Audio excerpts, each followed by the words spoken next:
ইয়া জাল জালালি ওয়াল ইকরাম 11 বার পাঠ করে এক গ্লাস পানির উপর ফু অথবা দম করলে কি হয়, কি লাভ হয় আপনি জানলে আশ্চর্য হয়ে যাবেন, অবাক হয়ে যাবেন। খুবই গুরুত্বপূর্ণ একটি আমল, যা হাজার হাজার টাকার মাধ্যমেও আপনি কিনে পাইবেন না। যখনই প্রয়োজন তখনই ইয়া জাল জালালি ওয়াল ইকরাম পাঠ করে এক গ্লাস পানির উপর ফু অথবা দম করে নিন। আল্লাহ পাক রব্বুল আলামিন কঠিন সেই মুহূর্তে আপনাকে সাহায্য করবে। সুবহানাল্লাহ। কঠিন কোন সেই মুহূর্ত? আসুন আমরা এই ভিডিওর শুরু থেকে শেষ পর্যন্ত শুনে নেই, তাহলেই বুঝতে পারবো কঠিন সেই কোন মুহূর্ত এবং কোন বিপদ, এবং কোন বিপদ থেকে আল্লাহ রব্বুল আলামিন আপনাকে উদ্ধার করবে, হেফাজত করবে, আপনার মনের আশা পূর্ণ করে দিবে। ইয়া জাল জালালি ওয়াল ইকরাম, এই ইসমটি, এই ইসমের মধ্যে রহিয়াছে ইসমে আজম। ইসমে আজম কোন কোন দোয়ার মধ্যে রহিয়াছে নির্দিষ্ট কিন্তু কোন হাদিসের মধ্যে প্রমাণিত নেই, কিন্তু কেউ কেউ বলেন ইসমে আজম ইয়া জাল জালালি ওয়াল ইকরাম এই দোয়ার মধ্যে রহিয়াছে। আবার কেউ কেউ বলেন আয়াতুল কুরসির মধ্যে ইসমে আজম রহিয়াছে। এরকম ভাবে বিভিন্ন দোয়ার কথা বলা হয়েছে। আর সেই দোয়ার মধ্যে এটাও একটি দোয়া, ইয়া জাল জালালি ওয়াল ইকরাম। এই নামটি আপনি 11 বার পরে এক গ্লাস পানির উপর ফু দেন, আর কামাল দেখতে থাকুন আপনার সাথে কি ঘটতে থাকে। আজকের এই আমলের মাধ্যমে আপনি কি কি উপার্জন করতে পারবেন এবং কি কি আপনার দুঃখ, কষ্ট, দুর্দশা, হতাশা এগুলো দূর হবে, আমি এক এক করে জানিয়ে দিব। এবং আমলটি কিভাবে করবেন, শুধু 11 বার পড়লেন আর পানিতে ফু দিলেন, এটা করলেই কি হয়ে যাবে? না না না, কখনই না। আসুন আমরা জানি শুরু থেকে শেষ পর্যন্ত। এই আমলটি করার জন্য আপনি সর্বপ্রথম নিজেকে প্রস্তুত করবেন পবিত্রতার মাধ্যমে। প্রয়োজনে আপনি গোসল করবেন, তারপরে ওযু করবেন, এরপরে আপনি আমলটি করবেন। আমরা কিন্তু অপবিত্র থেকে পবিত্র হতে গেলে আমাদের তাড়াহুড়া, অথবা আমরা সঠিকভাবে আমরা পবিত্রতা অর্জন করি না। এই জায়গার মধ্যে আমাদের বড় ভুল রহিয়াছে।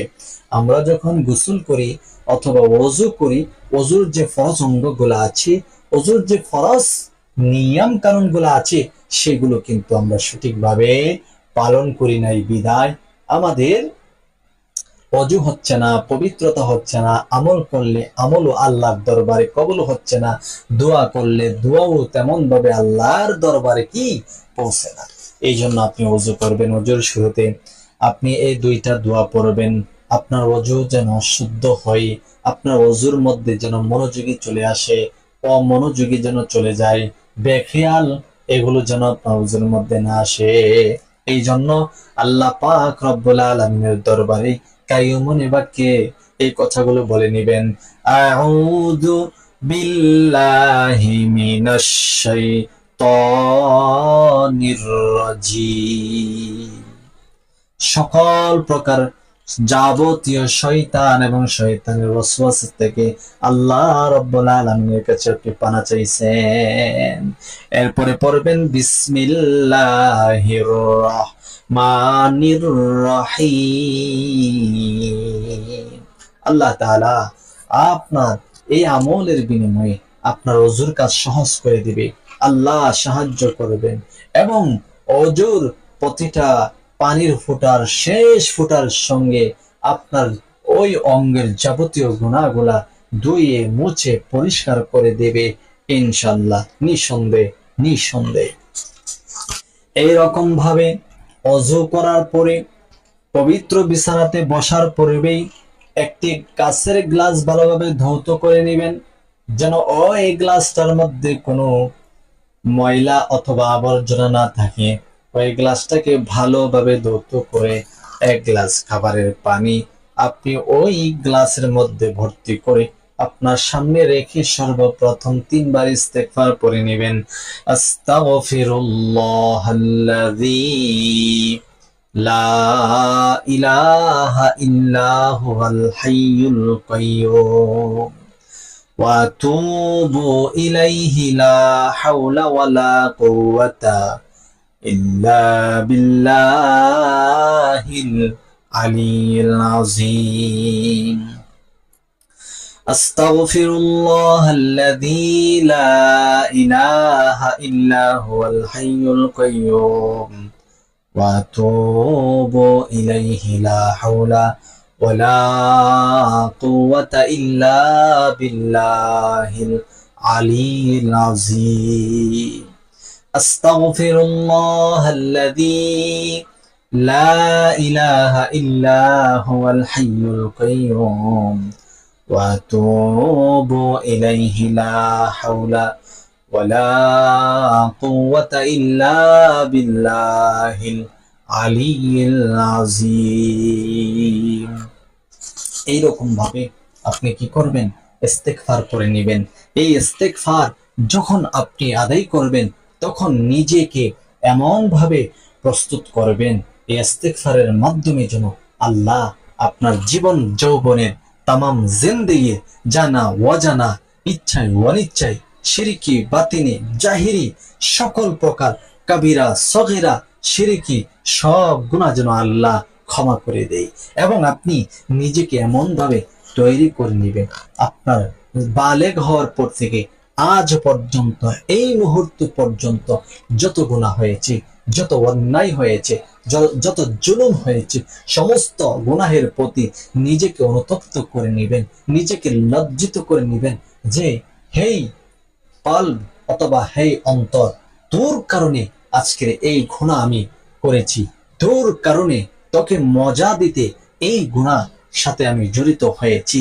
তোর কারণে আজকে আমার এই গুনার আমার আমল নামাটা ভারী হয়ে গেছে অতএব আমি নিজেকে এমন ভাবে আপনি নিজেকে তৈরি করবেন যে গুনাহ করেছেন জিনার গুনাহ সুদের গুনাহ ঘুষের গুনাহ অন্যের মাল আত্মসাৎ করার গুনাহ ইত্যাদির যে জুলুম করেছেন সমস্ত কিছুর প্রতি নিজেকে অনুতপ্ত করে নেবেন নিজে লজ্জিত করবেন আল্লাহর দরবারে দ্বিতীয়ত হচ্ছে আপনি যে গুনাহগুলো করেছেন সমস্ত গুনাহ এখনই ছেড়ে দিবেন তৃতীয়ত হচ্ছে ভবিষ্যতে আর এই গুনাহগুলো করবেন না চতুর্থ নাম্বার হচ্ছে আপনি যদি বান্দার হক নষ্ট করে থাকেন সে বান্দার হক আপনি আদায় করে দিবেন পুরাপুরিভাবে আদায় করবেন তাকে যদি আদায় করার মতো সম্ভব না হয় এমন বিশাল টাকা পয়সা কিন্তু আপনার সাদ আছে সাধ্য নাই আপনি তার পায়ে পড়ে কান্না করতে থাকেন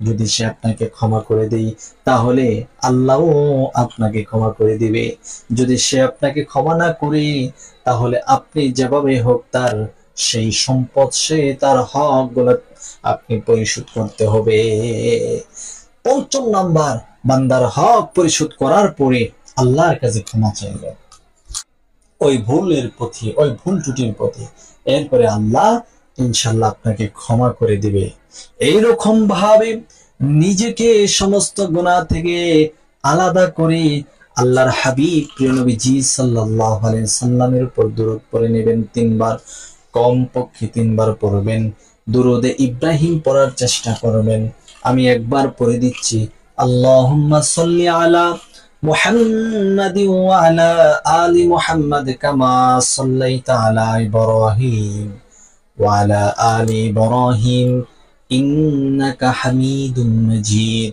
আল্লাহুম্মা বারিক আলা মুহাম্মাদ ওয়া আলা আলি মুহাম্মাদ কামা বারাকতা আলা ইব্রাহিম ওয়া আলা আলি ইব্রাহিম ইন্নাকা হামিদুম মাজিদ আপনি যদি এই দরুদ পড়তে না পারেন তাহলে পড়বেন আল্লাহুম্মা সাল্লি আলা মুহাম্মাদিন আল্লাহুম্মা সাল্লি আলা মুহাম্মাদিন অথবা পড়ে নেবেন সাল্লাল্লাহু আলাইহি ওয়াসাল্লাম সাল্লাল্লাহু আলাইহি ওয়াসাল্লাম এইরকম ভাবে নবীজি সাল্লাল্লাহু আলাইহি ওয়াসাল্লামের উপর দুরূদ শরীফ পড়ে নেবেন এরপরে এইরকম ভাবে প্রিয় নবীজির উপর দুরূদ পড়ার পরে যে এক গ্লাস পানি নিয়েছেন সে এক গ্লাস পানি হাতের মুঠে নিয়ে ডান হাতের মুঠে নিয়ে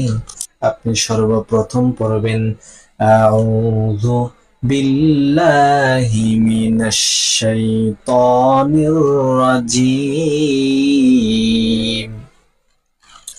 বিসমিল্লাহির রহমানির রহিম। আউযু বিল্লাহ বিসমিল্লাহ পড়ে আপনি শুরু করবেন, মাত্র 11 বার পড়বেন। ইয়া যাল জালালি ওয়াল ইকরাম। এক গ্লাস পানিতে একটি ফু দিবেন। ইয়া যাল জালালি ওয়াল ইকরাম। এক গ্লাস পানিতে একটি ফু দিবেন। ইয়া জাল জালালি ওয়াল ইকরাম। এক গ্লাস পানির উপর আরো একটি ফু দিবেন। এইরকম ভাবে 11 বার ইয়া জাল জালালি ওয়াল ইকরাম পাঠ করবেন, আর 11টি ফু সেই এক গ্লাস পানির উপর আপনি দিয়ে দিবেন। এরপরে প্রিয় নবীজি সাল্লাল্লাহু আলাইহি ওয়াসাল্লামের উপর আবার 3 বার দুরূদ পড়ে নেবেন। 3 বার দুরূদ পড়ে এক গ্লাস পানিতে আরো 2টি ফু দিবেন। এইরকম ভাবে এই এক গ্লাস পানি আপনি পরে কমপ্লিট করে নেবেন। এখন কথা হচ্ছে সে এক গ্লাস পানি কি করবেন, এর মাধ্যমে আপনার কি উপকার, কি লাভ হবে, অবশ্যই বিষয়টা আমাদেরকে জানতে হবে। তার পূর্বে এখনো যারা জিকির 24 ভিডি চ্যানেলটিকে সাবস্ক্রাইব করেননি, দয়া করে চ্যানেলটিকে সাবস্ক্রাইব করে ফেলুন এবং সওয়াবের নিয়তে, ফজিলত পাওয়ার নিয়তে, মানুষের সেবার জন্য, মানুষের উপকারের জন্য ভিডিওটা প্রত্যেকেই শেয়ার করে দেন। সম্মানিত দর্শক, এক গ্লাস পানি আপনি প্রথমত 3 শ্বাসে 3 ঢোক পানি পান করবেন। তারপরে আপনার ঘরে ছড়ায়ে ছিটিয়ে দিয়ে দিবেন এক গ্লাস পানি। এইরকম ভাবে এক গ্লাস পানি যদি আপনি ব্যবহার করেন, আপনার দেহের ভিতরে যত রকমের প্রতিকার, জাদু টোনা, ব্ল্যাক ম্যাজিক, কুফরি কালাম, শয়তানের ওয়াসওয়াসা, শয়তানের কুমন্ত্রণা আছে, সমস্ত কিছু আল্লাহ পাক রব্বুল আলামিন দূর করে দিবে। আপনার গোপন এবং প্রকাশ্যের অনেক শত্রু আছে, অথবা গোপনে অনেক শত্রু আছে, আপনার ভালো দেখতে পারে না, তারা আপনার প্রতি হিংসা করে, হিংসার আগুনে তারা জ্বলে ছারখার হয়ে যাচ্ছে। আপনি যদি সে উদ্দেশ্যে আপনি আপনার সেই হিংসার আগুনে ছারখার হয়ে আপনাকে তারা জাদু করতে পারে, ব্ল্যাক ম্যাজিক করতে পারে, কুফরি কালাম করতে পারে, ইত্যাদি করে বান দিয়ে আপনাকে তিলে তিলে তিলে তিলে আপনাকে নস্যাৎ করে দিতে পারে, শেষ করে দিতে পারে। অথবা আপনার ব্যবসার উপর তারা কালো জাদু করেছে, ব্ল্যাক ম্যাজিক করেছে, কুফরি কালাম করেছে। আপনার ব্যবসা আগে খুব ভালো চলতো, কিন্তু এই পর্যায়ে আপনার ব্যবসা তেমন চলছে না। আপনি এমনটি করে আপনার ব্যবসার দোকান পাটের ভিতরে ছড়ায় ছিটিয়ে দেন, মালামালের উপর হালকা ভাবে পানি ছিটিয়ে দেন, দোকানের সামনে ছড়ায় ছিটিয়ে দেন। ইনশাল্লাহ আপনার ব্যবসা আগের চাইতে ভালো হবে, লাভজনক হবে, আপনি শান্তি পাবেন। যাই বিক্রি করেন না কেন মালামাল, আপনার শান্তি আসবে ইনশাল্লাহ। আপনার ফসলের জমি জমাতে সেই পানি ছড়ায় ছিটিয়ে দেন, ইনশাল্লাহ আগে যদি ফলন বেশি আসতো, এখন যদি কম আসে, কারো যদি নজর লেগে থাকে, সেই সমস্ত নজর ইনশাল্লাহ দূর হয়ে যাবে। যদি এরকম ভাবে আপনি আমলটি করতে পারেন, তাহলে আপনি হাতে নাতে ফল পাইবেন ইনশাল্লাহ, হাতে নাতে ফল পাইবেন। কারণ ইয়া জাল জালালি ওয়াল ইকরাম এই নামটা শুধু একটি নাম নয়, এই নামের মধ্যে এমন পাওয়ার রয়েছে, এমন পাওয়ার, এমন পাওয়ার। আল্লাহর হাবিব বলেন, এই পাওয়ারের মাধ্যমে আপনি যদি দোয়া করেন, বন্দুকের গুল্লি মিস হতে পারে, কিন্তু আপনার দোয়া মিস হবে না আল্লাহর দরবারে কবুল হতে। আপনি যে উদ্দেশ্যে ইয়া জাল জালালি ওয়াল ইকরাম পরে দোয়া করবেন, আল্লাহ কবুল করবে। এর মধ্যে কি পাওয়ার রহিয়াছে? ইসমে আজম রহিয়াছে। ইসমে আজমের মাধ্যমে আল্লাহর কাছে যা চাইবেন, আল্লাহ তাই কবুল করবেন ইনশাআল্লাহ। তাই আপনি ইসমে আজমের মাধ্যমে, ইয়া জাল জালালি ওয়াল ইকরামের মাধ্যমে 11 বার পাঠ করে এক গ্লাস পানিতে ফু দিয়ে আপনি যখন আমলটি করবেন, আপনি যে উদ্দেশ্যে আমলটি করবেন সে উদ্দেশ্য পূর্ণ হবে। আমি সারমর্ম সে আমলটি আবার বলে দিচ্ছি।